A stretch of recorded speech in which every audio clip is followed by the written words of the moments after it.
வணக்கம். செல்வகுமாரின் மாலை வானிலை ஆய்வறிக்கை. அதிகாரப்பூர்வ வானிலை அறிக்கைக்கு இந்திய வானிலை ஆராய்ச்சித்துறை அறிக்கையை பார்க்கவும். 2026 ஆகஸ்ட் 28 வெள்ளிக்கிழமை மாலை நிலவர ஆய்வறிக்கை. இன்றைக்கு சேலம் மாவட்டம் மேட்டூர், ஈரோடு மாவட்டம், சேலம் மாவட்ட எல்லையோரம் தொடங்கி, அதாவது பவானி மேட்டூர் இடைப்பட்ட பகுதியில் தொடங்கிய மழை, அந்தியூர் பகுதியிலையும் மழை தான் இருந்திருக்கும். பிறகு அந்த மழை பொழிவு அப்படியே எடப்பாடி, மேச்சேரி, தாரமங்கலம் இங்கெல்லாம் நல்ல மழைப்பொழிவை மிக மெல்ல நகர்ந்து கொஞ்சம் கனமழை பொழிவாகவே கொடுத்து கொண்டு, தாரமங்கலம் சுற்றுவட்டார பகுதிகளில் நீடித்த நின்ற மழைப்பொழிவை கொடுத்து கொண்டிருக்கிறது. தாரமங்கலம் மட்டுமல்ல, அதற்கு கிழக்கே இளம்பிள்ளை, சேலம் மாவட்டம் நாமக்கல் மாவட்டம் எல்லை பகுதியில் இருக்கக்கூடிய பட்டுக்கு புகழ்பெற்ற இளம்பிள்ளை பகுதிகளில் கனமழை. இளம்பிள்ளைக்கும் தாரமங்கலத்துக்கும், அதாவது இளம்பிள்ளைக்கும் ஓமலூருக்கும் இடைப்பட்ட பகுதியில் கனமழை பொழிந்து கொண்டிருக்கிறது. எடப்பாடி பகுதியிலையும் மழைதான். இந்த மழைப்பொழிவு அப்படியே ராசிபுரத்துக்கும் ஏற்காட்டுக்கும் இடையில சேலத்தை மையமாக வைத்து குமாரபாளையம், ராசிபுரம், சேலம், ஏற்காடை மையமாக வைத்து மிக மெல்ல கிழக்கு நோக்கி நகர்ந்து வாழப்பாடி, மேலும் ஆத்தூர் பகுதியை நோக்கி இந்த மழைப்பொழிவு முன்னேறும் என்று எதிர்பார்க்கப்படுகிறது. நீடித்து நின்ற மழைப்பொழிவு தாரமங்கலத்தில் பொழிந்து கொண்டிருக்கு. தாரமங்கலத்திற்கு தெற்கே தான் கொஞ்சம் கனமழையா இருக்கு. அடுத்தபடியா பார்த்தீங்கன்னா ஆங்காங்கே கிருஷ்ணகிரி மாவட்டத்திலையும் மழை தான். வாணியம்பாடி, அதாவது திருப்பத்தூர் மாவட்டம் வாணியம்பாடி, அதற்கு தெற்கேயும் மழை. செங்கல்பட்டு மாவட்ட கடலோரத்திலையும் லேசான மழை. நம்ம வழக்கமா எதிர்பார்த்து கொண்டிருக்கூடிய இந்த காற்று மறைக்கும் பகுதி இதெல்லாமே. சேலம் மாவட்டம் என்பது நீலகிரி மாவட்ட காற்று மறைக்கும் பகுதி. கொடைக்கானல் மழை, அதாவது மழை மலைக்கக்கூடிய கிழக்கு பகுதிங்கிறது சிவகங்கை மாவட்டம், மதுரை மாவட்ட வடக்கு பகுதி, அங்கேயும் மழை தான். சிவகங்கை மாவட்டத்திலையும் மழை.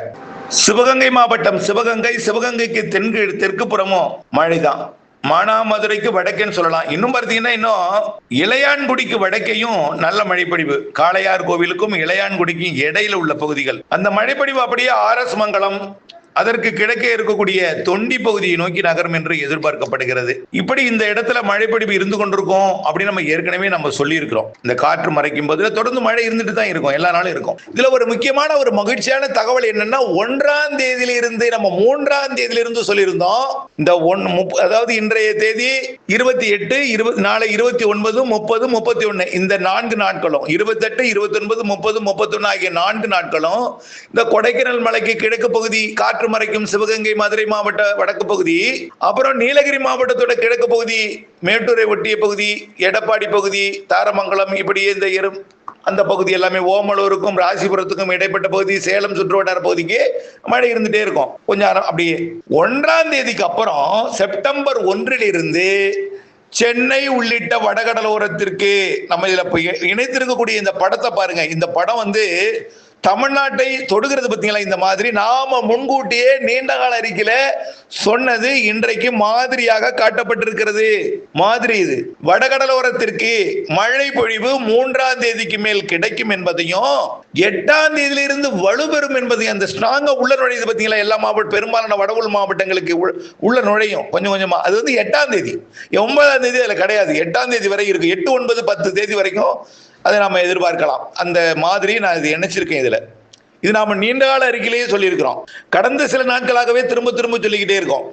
ஆக 1ஆம் தேதி வடகடலோரத்தில் ஆங்காங்கே, குறிப்பா 2ஆம் தேதி கடலூர், விழுப்புரம், புதுச்சேரி, செங்கல்பட்டு உள்ளிட்ட சென்னை வரைக்கும் மழை வாய்ப்பு பிரகாசமா இருக்கு. 3ஆம் தேதி வடகடலோரம், வட உள்பகுதிகள். 4ஆம் தேதி வடகடலோரம், வட உள்பகுதிகள், கிருஷ்ணகிரி, தர்மபுரி, சேலம், நாமக்கல். சேலம் நாமக்கலுக்கு எல்லா நாளுமே உண்டு.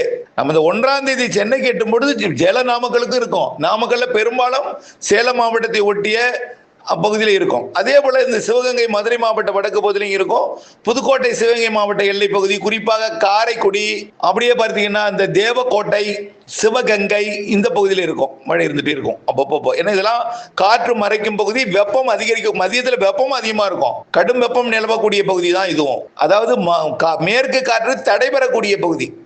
கணவாய் பகுதி இல்லாம மேற்கு காற்று அறவே வராம கடும் புழுக்கம் நிலவக்கூடிய பகுதி இதெல்லாம். மதுரை, விருதுநகர், சிவகங்கை, ராமநாதபுரம் உள்பகுதி, புதுக்கோட்டை தெற்கு பகுதி, இதெல்லாம் இந்த இடங்கள்லாம் மழை இருந்துட்டு இருக்கும். 1ஆம் தேதிக்கு அப்புறம் சென்னை உட்பட 2ஆம் தேதிக்கு அப்புறம் வட உள் மாவட்டங்களுக்கும் 3ஆம் தேதி பரவலாக, 4ஆம் தேதி, 5ஆம் தேதி, 6ஆம் தேதி கொஞ்சம் கொஞ்சமாக கிருஷ்ணகிரி, தருமபுரி, சேலம், அப்படியே அரியலூர், பெரம்பலூர், கடலூர், அப்படியே பார்த்தீங்கன்னா டெல்டா மாவட்டங்களுக்கு எல்லாம் 3ஆம் தேதியில இருந்து 4ஆம் தேதியில இருந்து 5, 6 இன்னும் கொஞ்சம் பரவலா புதுக்கோட்டை, அப்படியே திருச்சி, அப்படிலாம் 7, 8 இன்னும் கொஞ்சம் திருச்சி, நாமக்கல் மாவட்டம்.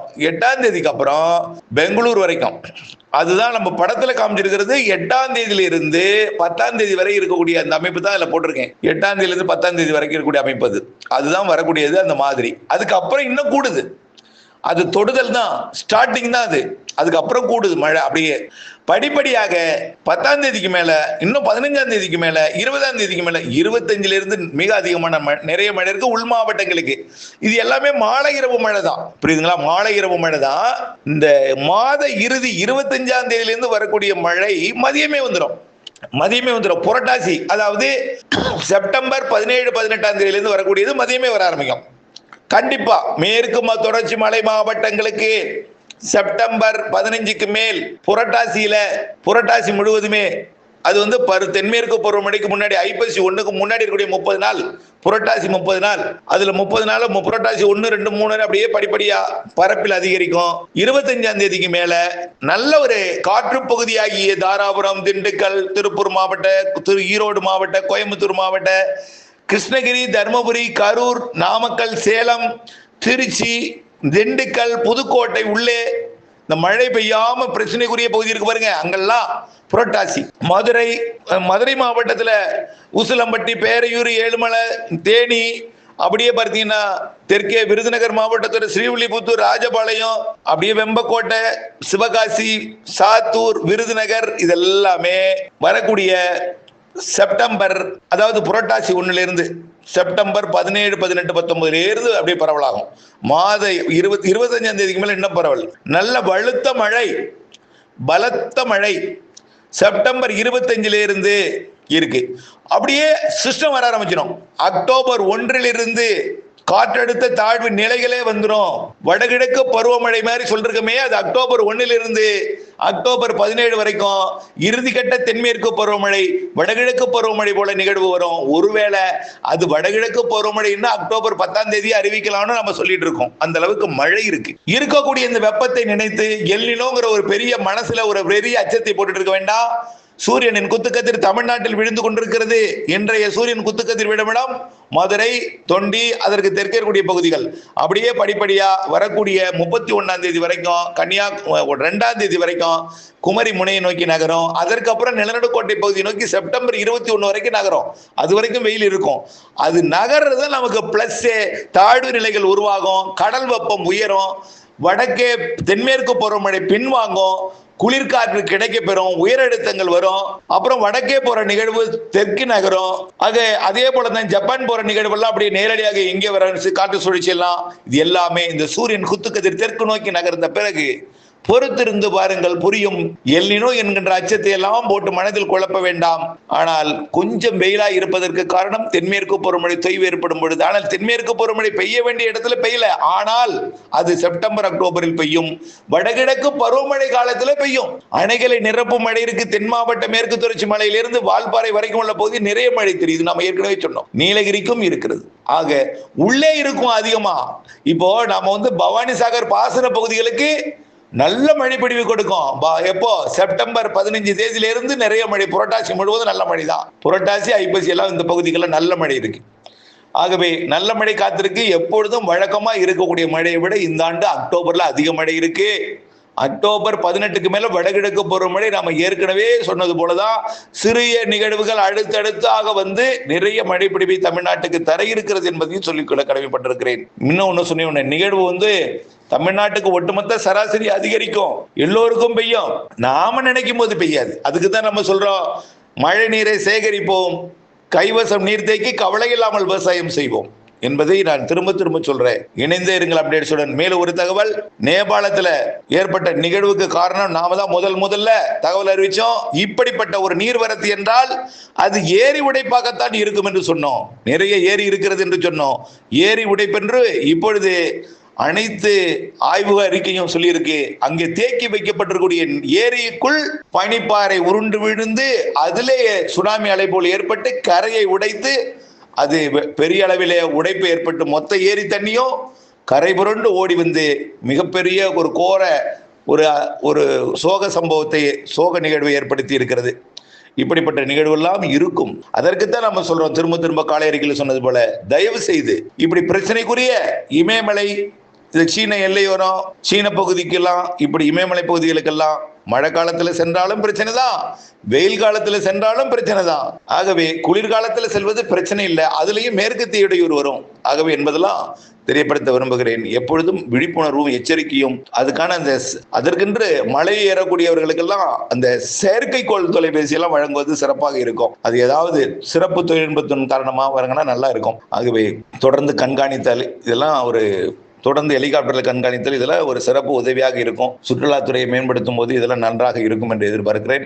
கண்டிப்பா எதிர்காலங்கள்ல இப்படி மலை பயணங்கள் செல்லும் பொழுது இப்படிப்பட்ட பிரச்சனைகள் எதிர்காலங்களில் நிறைய இருக்கு. இது தொடக்கம் என்று தான் நம்ம சொல்லணும். இணைந்திருங்கள் அப்டேட்ஸுடன். மழைப்பிடிவு இன்றைக்கு சேலம் மாவட்டத்தில் பெய்து கொண்டிருக்கு, அதே போல சிவகங்கை மாவட்டத்தில் இருக்கு. இப்படி இருந்து கொண்டே இருக்கும். 1ஆம் தேதியிலிருந்து சேலத்திலையும் இருக்கும், சிவகங்கையிலும் இருக்கும். வடகடலோரம் தொடங்கும். படிப்படியாக வட உள் மாவட்டங்களுக்கும், 3ஆம் தேதியிலிருந்து பெரும்பாலான மாவட்டங்களுக்கும், 8ஆம் தேதியிலிருந்து அனைத்து பெரும்பாலான மேலும் பரவலாகவும் பெய்யும். தொடர்ந்து படிப்படியாக மழைப்பொழிவு செப்டம்பர்ல அதிகரிக்கும், இறுதியில மிக வலுக்கும், அக்டோபரில் வலுத்திருக்கும். தென்மேற்கு பருவமழை இறுதி கட்டம் உள் மாவட்டங்கள்லையும் கடலோர எல்லா மாவட்டங்களுக்கும் வியப்பூட்டும் மழை இருக்கும். தென்மேற்கு பருவமழை காலத்துல தூத்துக்குடிக்கு எப்போதும் பெய்யாது. இந்த வருடம் அக்டோபர் 15 தேதி இறுதிக்கட்ட தென்மேற்கு பருவமழை தூத்துக்குடி, சிவகங்கை, ராமநாதபுரம் மற்றும் தேனி, தென்காசி, திருநெல்வேலி, கன்னியாகுமரி, மதுரை உள்ளிட்ட பகுதிகளுக்கெல்லாம் நல்ல மழை காத்திருக்கு. இலங்கைக்கும் அதிகமாக இருக்கிறது என்பதை தெரியப்படுத்த விரும்புகிறேன். இணைந்தே இருங்கள் அப்டேட்ஸுடன். நன்றி.